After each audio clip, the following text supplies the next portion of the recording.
इतिहास के पन्नों में कुछ नाम ऐसे होते हैं जिनसे जुड़ी कंट्रोवर्सी कभी खत्म नहीं होती। औरंगजेब ऐसे ही नामों में से एक है। कोई औरंगजेब को कट्टर बादशाह और विलेन कहता है तो किसी के लिए वो किसी हीरो से कम नहीं है। लेकिन इन तमाम बहसों और पॉलिटिकल कंट्रोवर्सीज के बीच हकीकत अक्सर धुंधली हो जाती है। बहुत कम लोगों को पता है कि 50 साल तक हिंदुस्तान पर राज करने वाला ये मुगल बादशाह अपनी जिंदगी के आखिरी 27 साल दक्कन में बिताने को मजबूर क्यों हुआ।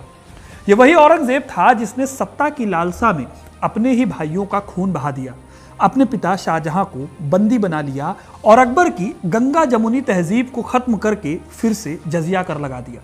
ये वही बादशाह था जिसने छत्रपति संभाजी महाराज को यातनाएं दी, टॉर्चर किया, गुरु तेग बहादुर को शहीद कराया और खुद को इस्लाम का सबसे बड़ा संरक्षक घोषित कर दिया। लेकिन आखिर ऐसा हुआ क्या कि वही शक्तिशाली मुगल बादशाह जिसने पूरे हिंदुस्तान पर हुकूमत की, उसकी कब्र दिल्ली या आगरा जैसे मुगल केंद्रों में नहीं बल्कि दक्कन की सूनी और वीरान जमीन पर बनी। क्या ये उसकी धार्मिक कट्टरता का नतीजा था या फिर मराठाओं से मिली हार की एक खामोश गवाही?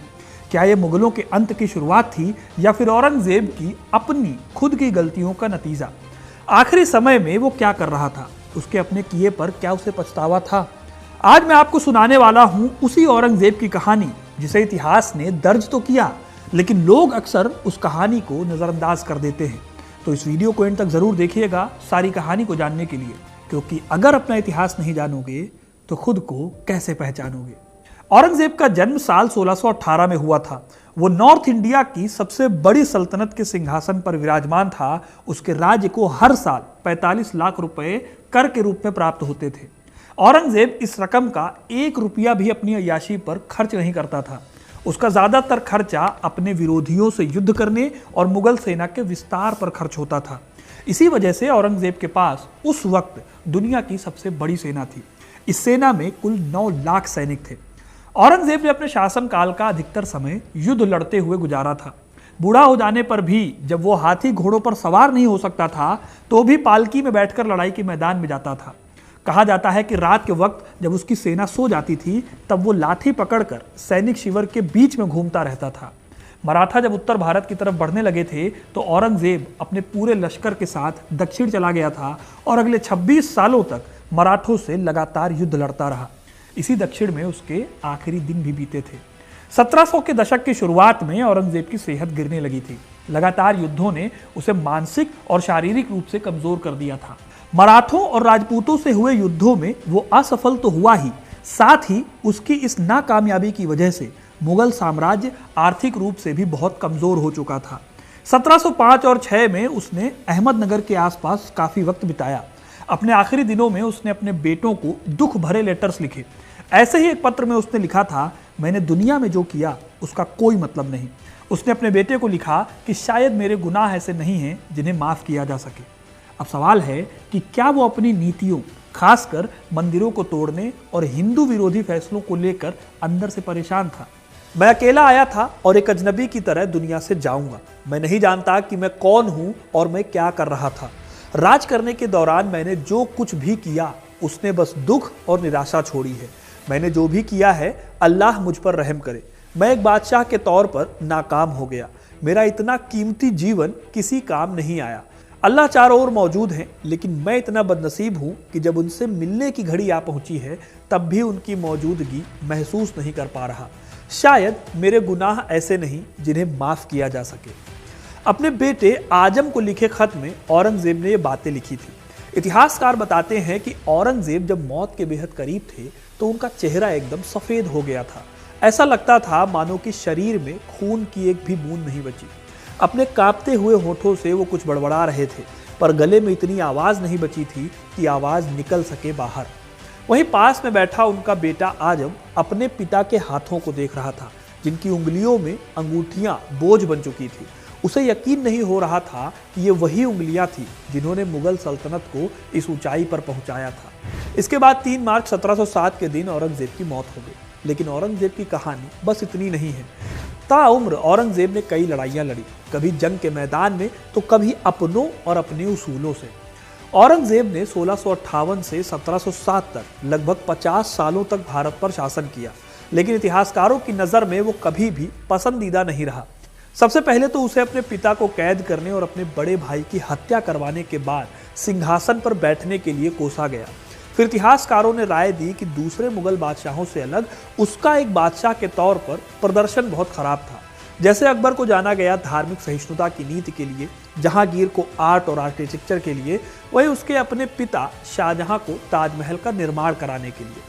लेकिन औरंगजेब की छवि एक क्रूर तानाशाह वाली है, जिसे राज्यों को जीतने की चाहत थी, जिसने जजिया को दोबारा शुरू कराया। यही वजह है कि इतिहासकारों ने औरंगजेब की इमेज को बहुत अच्छा नहीं बनाया। लेकिन औरंगजेब के आखिरी दिन भी कोई खास अच्छे नहीं बीते। दक्कन में ही उनके जीवन के आखिरी 26 साल बीत गए। इतिहासकार Stanley Wolpert new history of India नाम की अपनी किताब में लिखते हैं, औरंगजेब ने दक्कन को जीतने के लिए 26 साल लगाए, लेकिन आखिर में उन्हें सिर्फ पिरिक विक्ट्री नसीब हुई। पिरिक विक्ट्री माने वो जीत जिससे इतना नुकसान हुआ हो कि उससे अच्छा तो हार जाना था। अब वॉलपर्ट ऐसा क्यों कह रहे थे, इसके पीछे कई वजहें थी। साल 1682 में औरंगजेब जब दिल्ली से दक्कन की ओर आए तो उनके साथ पूरा कारवां आया। वॉलपोर्ट के अनुसार ये चलती फिरती राजधानी थी, यानी कि एक ऐसा काफिला कि जब औरंगजेब को रुकना हो तो दसियों मील तक की जगह चाहिए होती थी। उनके काफिले में 250 बाजार लगते थे, 50,000 ऊंट हुआ करते थे और 30,000 हाथी होते थे जो औरंगजेब के साथ चलते थे। यहाँ औरंगजेब वो सब कर रहे थे जिसके लिए वो अपने पिता शाहजहां को कोसते थे। शाहजहां के दौर में औरंगजेब ने हमेशा उन्हें ताजमहल बनवाने के लिए कोसा। उनके हिसाब से मुगल खजाना शाहजहां ने ताजमहल बनवाने में खर्च कर दिया था, लेकिन औरंगजेब ने दक्कन में जो पैसा बहाया उसके सामने कोई भी खर्चा छोटा था। दक्कन जीतने की सनक में औरंगजेब ने न सिर्फ शाही खजाने को खाली किया बल्कि लाखों लोगों की बलि दे दी। ये फिजूल खर्ची इतनी ज्यादा थी कि खुद औरंगजेब को अपने आखिरी समय में ऐसा ही लगने लगा था। इसी दक्कन कैंपेन के दौरान उनके बेटे ने उनके खिलाफ विद्रोह छेड़ दिया था। साल 1680 में छत्रपति शिवाजी महाराज की मौत होने के बाद भी मराठों के पास दक्कन का बड़ा हिस्सा था। मराठे मुगल सेना के लिए अभी भी सिरदर्द बने हुए थे।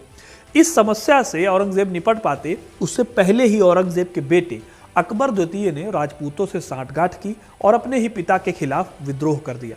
इस विद्रोह की वजह थी 1679 में लागू किया गया जजिया टैक्स। अकबर के काल में जजिया टैक्स हटाया गया, जिसे औरंगजेब ने 1679 में फिर से लागू कर दिया। इस बात पर राजपूतों ने विद्रोह किया। औरंगजेब ने राजपूतों के इस विद्रोह को दबाने के लिए अपने ही बेटे अकबर को भेजा, लेकिन अकबर खुद राजपूतों से जा मिला। हालांकि राजपूतों का विद्रोह दबाने में मुगल सेना कामयाब हो गई, लेकिन राजपूतों के पास से निकलकर अकबर ने मराठों के पास शरण ले ली। अब दक्कन में औरंगजेब के दो बड़े मकसद हो गए, अपने विद्रोही बेटे को पकड़ना और उसे सजा देना, और मराठों की बढ़ती ताकत को रोकना। दक्कन में मराठों की कमान छत्रपति संभाजी महाराज के पास थी। उन्होंने एक खत में औरंगजेब को चेताया भी था कि औरंगजेब को दक्कन में ही अपनी कब्र के लिए जगह ढूंढ लेनी चाहिए।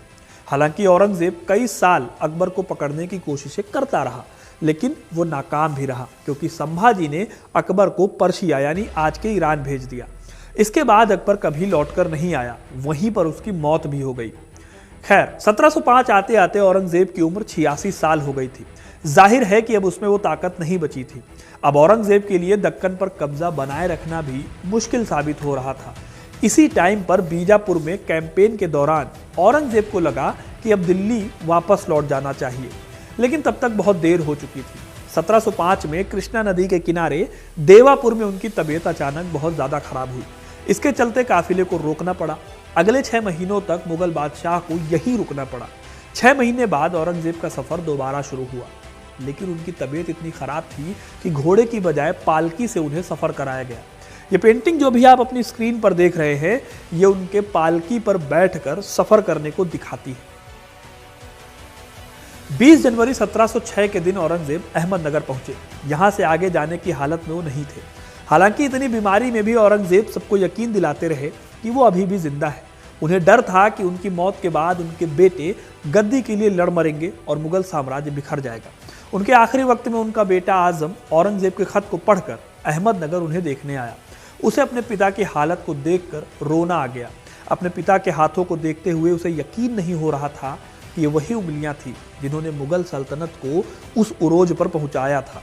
स्टैनली वॉलपॉट लिखते हैं कि साल 1707 की जनवरी आते आते औरंगजेब को यकीन हो गया था कि वो वापस दिल्ली नहीं लौट पाएंगे। आखिरी दिनों में भी वो पूरी तरह से धार्मिक बने रहे। बीमार रहते हुए उन्होंने 5 वक्त की नमाज पढ़ना नहीं छोड़ा। आखिरी वक्त तक वो टोपियां सिला करते थे। 3 मार्च 1707 को औरंगजेब ने आखिरी सांसें ली। उनके शरीर को दिल्ली नहीं ले जाया गया। मौत के बाद उनके बेटे आजम शाह और बेटी जीनत उल निसा अपने पिता के शरीर को महाराष्ट्र के औरंगाबाद जिले स्थित खुलदाबाद ले गए, क्योंकि औरंगजेब चाहते थे कि जहां उनकी मौत हो वहीं उन्हें दफनाया जाए। खुलदाबाद में औरंगजेब को शेख जैनुद्दीन साहब की दरगाह के पास एक कब्र में दफनाया गया। शेख जैनुद्दीन को औरंगजेब अपना गुरु मानते थे। औरंगजेब की कब्र को लाल पत्थर से ढका गया। उनकी बहन जहांआरा की कब्र के ऊपर मिट्टी डाली गई थी ताकि उस पर फूल खिल सके। यही काम औरंगजेब की कब्र के साथ भी हुआ। औरंगजेब की मृत्यु के बाद कोई शाही जनाजा नहीं निकाला गया। बहुत सादगी से उन्हें दफनाया गया, क्योंकि यही औरंगजेब की आखिरी ख्वाहिश भी थी। यही नहीं, उन्होंने अपने बेटे आजम से कहा कि कुरान की कॉपीज बेचकर उन्हें 305 रुपए मिले हैं, ये रुपए काजी को देकर गरीबों में बांट दिए जाए। मेरी कब्र पर कोई पक्की इमारत ना खड़ी की जाए, बस एक चबूतरा बनाया जा सकता है। मैं इस काबिल नहीं कि मौत के बाद भी मुझे छांव मिले। दफन करते समय मेरे चेहरे को ढका ना जाए, ताकि मैं खुले चेहरे से अल्लाह का सामना कर सकूं। दोस्तों, औरंगजेब ने 88 साल की जिंदगी जी, अपने भाइयों की हत्या की, पिता को कैद में डाला, सिख गुरुओं को सताया, मंदिर तोड़े और कट्टर इस्लामिक नीतियों को अपनाया। वजह चाहे जो रही हो, लेकिन उसके इन कामों की वजह से आज भी औरंगजेब से नफरत करने वालों की कमी नहीं है। 49 साल तक हिंदुस्तान की गद्दी संभालने वाले औरंगजेब को अपने आखिरी वक्त में जो डर था वही हुआ। उन्हें मुगल सत्ता कमजोर होने का डर था और बाद में वही हुआ। मुगल गद्दी को लेकर न सिर्फ खून खराबा हुआ, बल्कि मराठों ने दिल्ली को जीत भी लिया। नादिर शाह और अहमद शाह जैसे हमलावरों ने इसे लूटा भी। औरंगजेब की कहानी हमें सिखाती है कि सत्ता की भूख और कठोर नीतियां आखिरकार शासक को अकेला और कमजोर बना देती हैं। उसके आखिरी दिन हमें यह सोचने पर मजबूर करते हैं कि क्या वास्तव में उसने अपनी सल्तनत को ऊंचाई पर पहुंचाया, या फिर अपनी नीतियों से उसे पतन की ओर धकेल दिया।